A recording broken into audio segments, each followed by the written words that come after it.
aku dan juga Ridwan ada di wilayah kawasan Purbayan. Nah, reportase liputan kali ini merupakan salah satu upaya untuk bisa memahami jejak sejarah masa lalu. Karena menelusuri identitas, menggali keberadaan tapak, serta perubahan fisik yang sekarang terjadi itu penting sekali.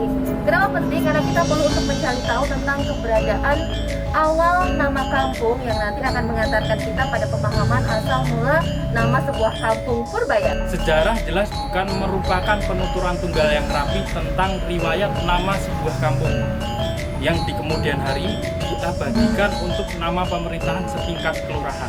Nah, hal tersebut berkaitan dengan jejak peninggalan zaman seorang pangeran yang bernama Purboyo, salah satu anak dari Panembahan Senopati. Nah, kita lihat aja seperti apa kondisinya sekarang. Yuk, kita ke sana ya.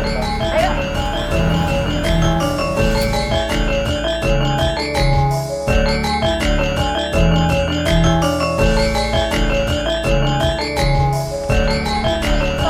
Ini kita mau ngobrol-ngobrol, mau nanya-nanya nih Pak. Ini kan kami lihat ada petilasan dalam Pangeran Purbaya.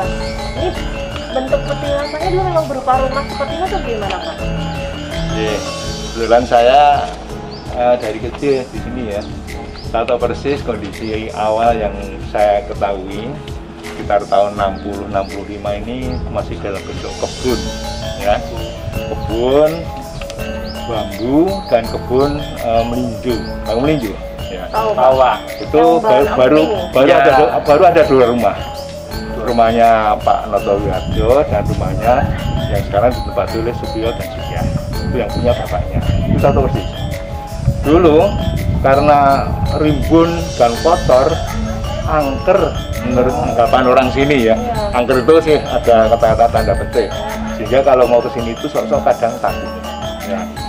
Terus dengan perkembangan zaman, mulai tahun 2004 ada yang membeli satu persatu menjadi 12 orang ini yang menapaki sekarang ini. Gitu. Ini jadi yang dulu pertama kali ada Haji Sukono, bukan Sukono. Lalu Raden Juwo. Lalu yang sampai dengan sekarang ini yang keluarga dari Bapak Noto Wiharjo itu. Noto itu anaknya sekarang. Yang dulu yang menempati di sini pertama ada Noto Wiharjo dan orang tua dari Supiyo dan Sugiyah. Berarti awal dulu masih benar-benar kebun yang apa ya, gelap, angker gitu. Itu ceritanya kemudian ditemukan tuh seperti apa Pak? Tengernya pertama apa Pak? Yang tahu sejarah nanti mungkin Pak Erdito ya. Tapi saya hanya mengatakan bahwa dulu di situ ada bentuk bekas bangunan yang ada batu besar, batu apa namanya, batu hitam itu. Nah, itu ada. Sekarang itu ditimbun, ditimbun di rumahnya Mbah Budi Murwani belakang bawah. Dan saya tahu persis dulu di sana juga ada batu bata yang besar-besar itu. Kalau zaman dulu kan batu bata tidak seperti sekarang. Ada 30 sampai 40 cm, lalu tebalnya 7 atau 10 cm itu dulu saya masih bisa lihat itu. Karena ini rumah saya di sini. Oh, Bapak dekat ya Pak. Ini yang tinggi ini rumah saya. Oh ya Pak. Rumah bapak saya yang masih lagi. Makanya Bapak tahu persis dulu ini benar-benar masih alas seperti apa. Kira-kira gitu, yang saya tahu gitu. Terkait sejarah nanti kenapa ini menjadi rumah Pangeran Purboyo itu sejarah dari keraton. Nanti mungkin ahlinya Pak Gimana itu Pak ceritanya? Saya juga waktu kecil cuma banyak orang yang meriwayatkan pekarangan luas yang ditumbuhi rumpun bambu itu dan melinjo itu dulu rumah Pangeran Purboyo.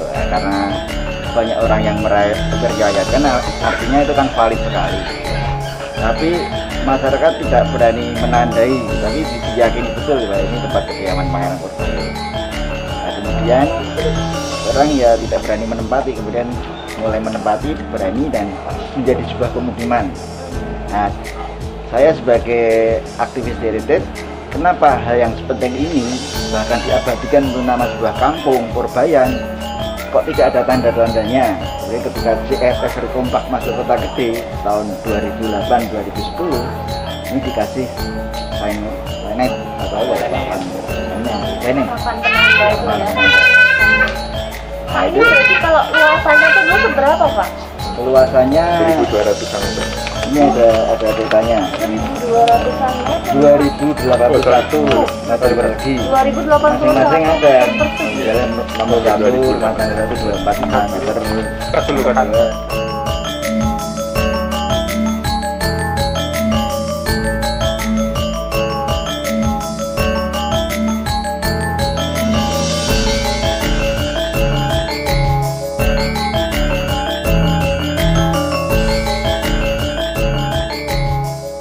Masih di kawasan Purbayan di samping menyimpan sejarah masa lalu juga mempunyai sejarah keterampilan lokal.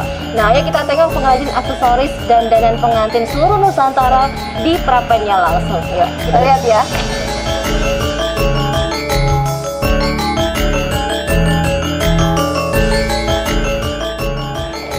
Permisi Pak. Oh ya, silakan. Dengan Pak Nandi ya. Iya. Pak pengen ngobrol-ngobrol dengan Bapak boleh? Iya ya, silakan duduk. Iya, makasih Pak. Terima kasih, Pak. Iya Pak ya. Ya. Ini baru pegang apa Pak, kayak mahkota gitu? Ini aksesoris dari untuk apa? Adat perkawinan apa modern untuk Belanda. Oh, Belanda. Saya boleh lihat Coraknya ya Pak ini, ya? Pak. Bapak sudah lama Pak membuat kerajinan-kerajinan seperti ini Pak? Ya kira-kira tahun 97. Tahun 97 mulainya? Ya, Foto dulu ya. fotonya gini boleh nggak? Boleh. Nggak tahu gitu. Tahun 97. Bapak belajarnya dari mana Pak buat seperti Ya ini? otodidak dari teman lihat ayah kerja, kan dulu ayah juga kerja kayak gini pula. Ayah dari tahun 82. Dari tahun 80. Iya. Ini bahannya dari apa Pak seperti ini? Ini dari Kuningan. Habis dari Kuningan kan nanti di finishing di chrome. Chrome itu kayak lapis emas itu loh. Oh, iya. Ini kuningan semua ya, Pak? Iya. Kuningan lalu dilapis. Pak, ini kan Bapak kan membuat aksesoris buat pengantin ya Pak ya. Dari Nusantara, luar negeri, yang internasional ini juga dibuat oleh Bapak. Iya. Paling banyak apa Pak koleksinya dari mana Pak? Ya, kalau di Indonesia itu paling laku itu Sumatera. Kalau Sumatera kan perkawinan itu perhiasannya itu dibeli sama yang mengadakan akad nikah itu.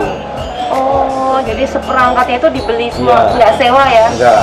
Kalau Harus model. Jawa, iya, kalau Jawa itu rata-rata sewa. Iya, iya. Kalau Sumatera, bahkan kalau Sumatera itu ada kayak arisan.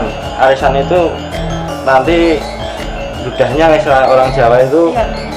apa aksesoris mantan itu, bukan uang. Oh, jadi itu sebenarnya kayak nabung buat persiapan nikah, nanti dibukanya itu pas buat beli peralatan buat menikah gitu.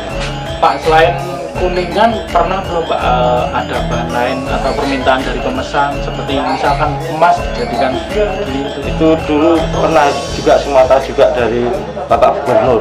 Itu dari emas. Dari emas Pak ya? Ya itu tahun berapa ya saya ngerjakan tahun 2017. Tahun 2017. Pesanannya dari emas. Ya. Lebih sulit atau lebih mudah atau gimana Pak? Ya kalau pengerjaannya itu malah enakan emas, tapi harus hati-hati. Ya. Kalau kuningan itu dia nggak lunak logamnya, melawan terus itu. Lebih Ya. keras sudah Pak ya? Nah, Pak, mohon maaf untuk pengerjaan satu ini bisa berapa hari, minggu atau bahkan bulan Pak? ini nggak bisa satu orang, kan nanti kan ada yang nge-add itu kayak nyablon itu loh, itu Oh, sendiri. urutannya apa aja Pak? Pertamanya Iya, apa kalau mau? pertamanya ini di-add dulu di sablon tuh. Nyablon dulu. Habis itu Kemudian? saya sabur lubang-lubang untuk permata ini. Ya. Habis itu saya kasihkan ke tukang gergajinya. Habis gergajinya saya ambil lagi, baru saya setel. Itu kira-kira setel ini paling cepat kalau udah hari udah bisa itu paling cepat 1 hari. Paling cepat ya. Karena proses bolak-balik harus Iya. ke beberapa tukang tadi itu ya. Jadi dari 0 sampai 0 itu 3 hari. 3 hari ya Pak? Iya. Kurang lebih. Paling lama pernah mengerjakan apa Pak? Yang prosesnya paling lama gitu? Paling lama itu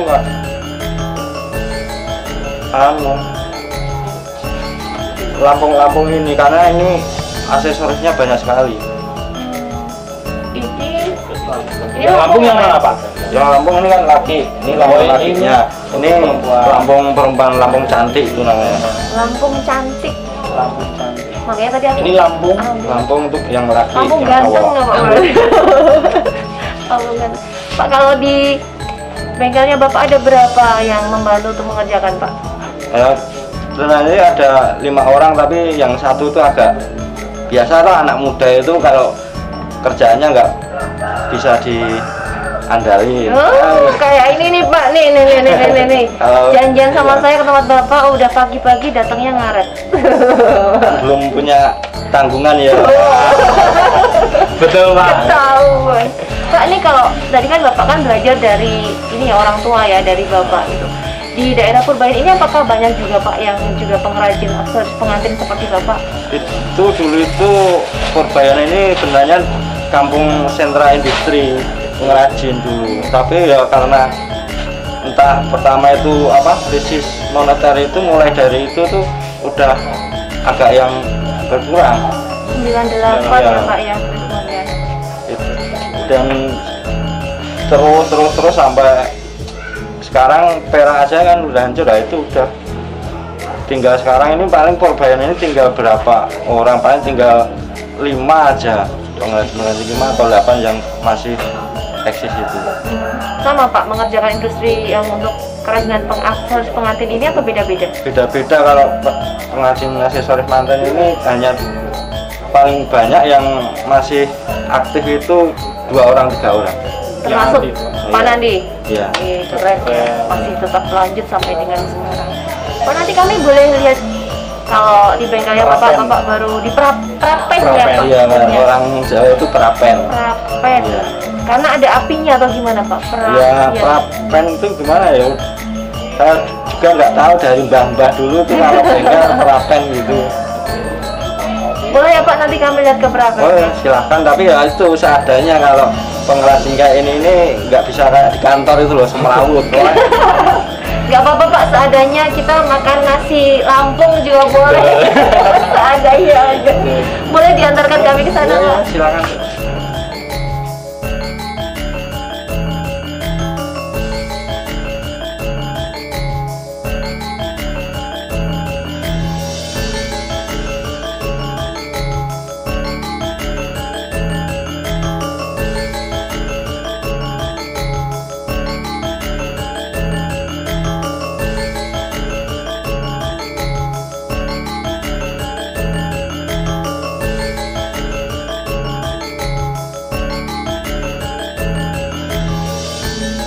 Baru membuat apa Pak? Proses apa Pak?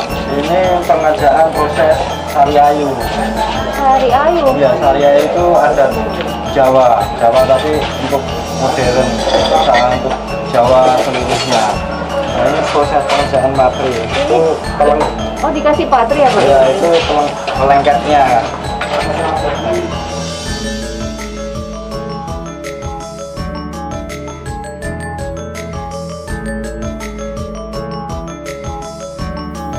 Wah, menarik ya kalau aksesoris pengantin Nusantara itu memang detail sekali. Tapi tadi ada kekhawatiran dari Pak Nandi mewakili para pengrajin yang tinggal segelintir.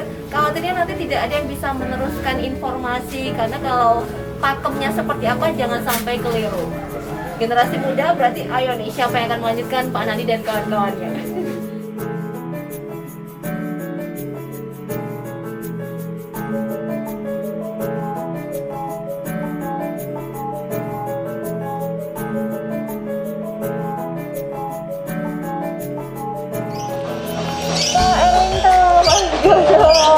Akhirnya ketemu juga sampai di sini.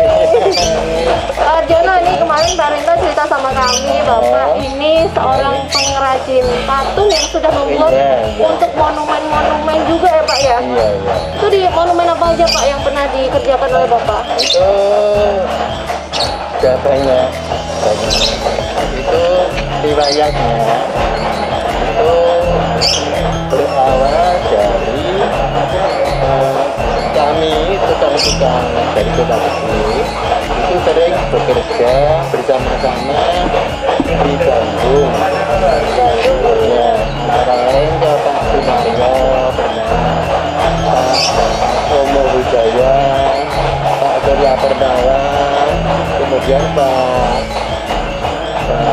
harus dibeli enggak ya, itu juga karena Pak Suryadi karena itu kami berdasarkan pengalaman kerja di Bandung, saya punya inisiatif untuk mendirikan sebuah sanggar seni. Kami bekerja sama dengan Bapak Lanang Raharjo yang alamat di Birangan, kemudian Bapak Nursih Basuki yang punya rumah untuk gangga ini. Kami bekerja sama mendirikan sanggar dengan nama Sanggar Seni Uri-Uri Kriya Logam. Uri-uri Kriya Logam. Di situ kami mempunyai ide seperti itu. Tujuannya untuk apa? Untuk meningkatkan kualitas pengrajin logam di Kota Gede, itu supaya kualitasnya meningkat dari seni kerajinan tradisional yang cuma itu saja. Kita kembangkan untuk bisa mengerjakan untuk relief dan seni rupa lainnya. Tahun berapa itu, Pak? Itu sanggar kami resmi berdiri itu tahun 2017. 2017.